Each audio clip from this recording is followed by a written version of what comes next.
Welcome to Aunty K's, your favorite radical queer Indigenous auntie, bringing you tarot every day.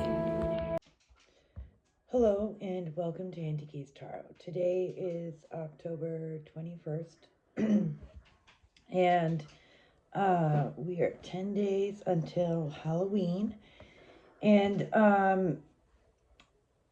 there's been a lot going on in Canada politically since Friday.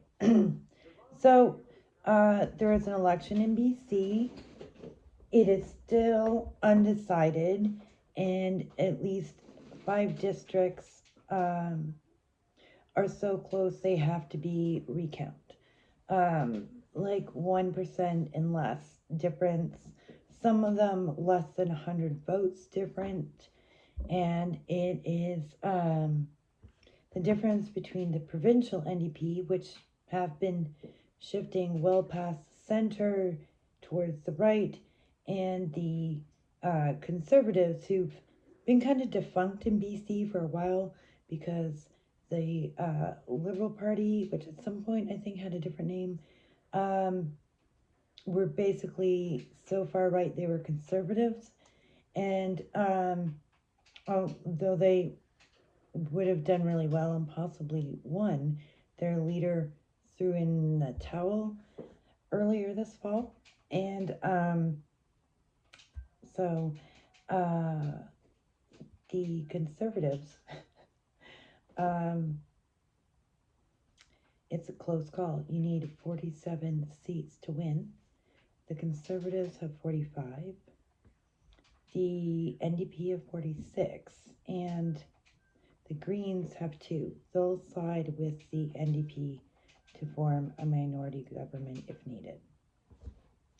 Anyway, so while all that is going on, the Government of Canada put a proposal out that the Chiefs decided over many days. There was rounds of talks on all sides. The leader of the AFN, which is a complicated organization in and of itself, put it to the Chiefs, and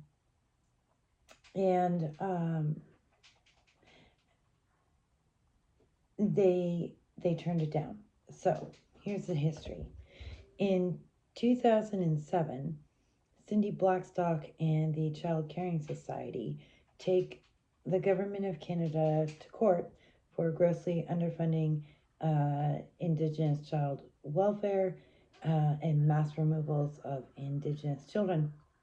But it doesn't go to court, it goes to the Human Rights Tribunal, which means like they can say you have to pay money or you broke human rights, but there's no real consequences other than financial consequences of going to the Human Rights Tribunal. So Canada fights the Human Rights Tribunal for 16 years. At year 15, they offer like half of what the tribunal says they should offer. So last year they start putting together this proposal, and it comes out. And the leader of the AFN, who absolutely does not want to be competitive in this situation, says, Chiefs, you guys are deciding. And the Chiefs were like, no, we are going to stop this. The majority of them said, no, we are going to stop this. There were some who were like, we have to take it. We have to take it. We have to take this risk. And the reason that we have to take this risk is we might not get another chance. We might lose our opportunity to get any money, because if the Conservatives win in the next round of elections, they will screw us over completely.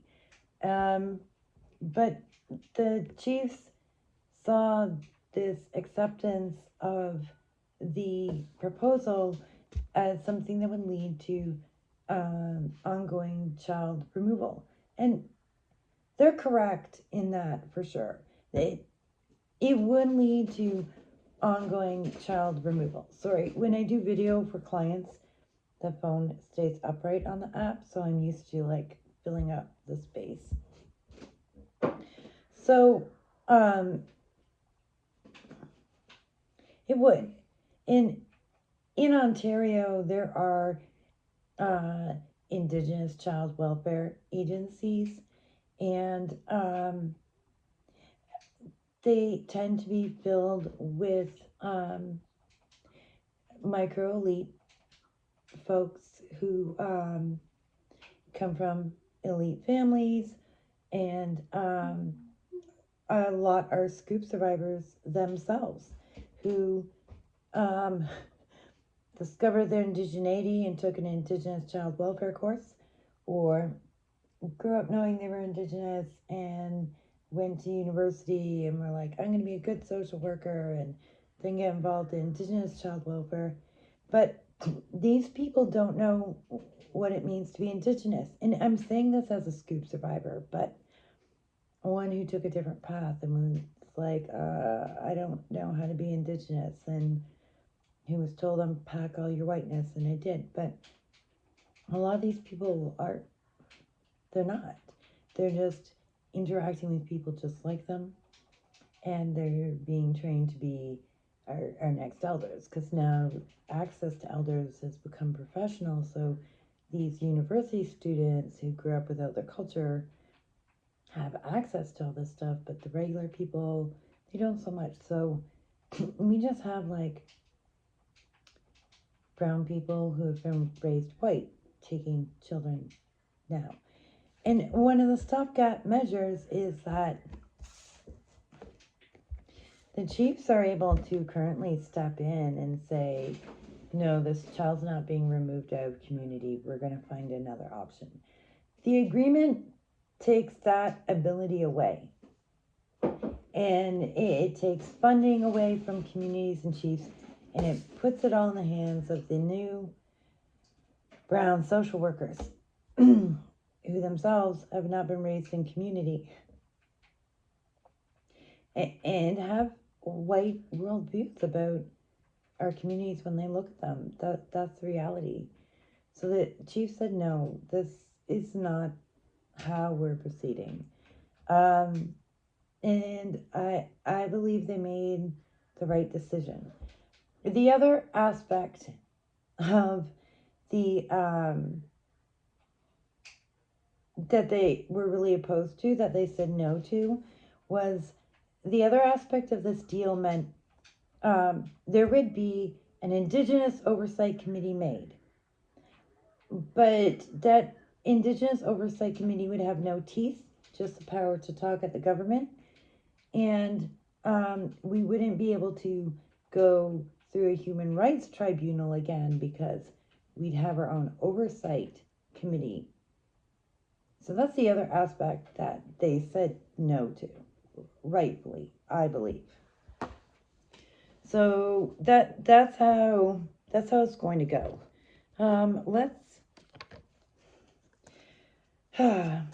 Will the NDP form government, either majority or minority? Will the NDP form government in BC?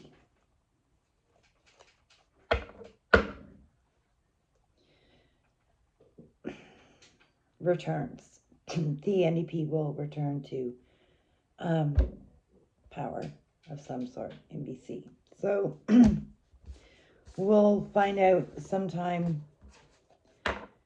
before or by the end of the month. I think it's the 28th to 29th. We're supposed to get final results, so we'll see.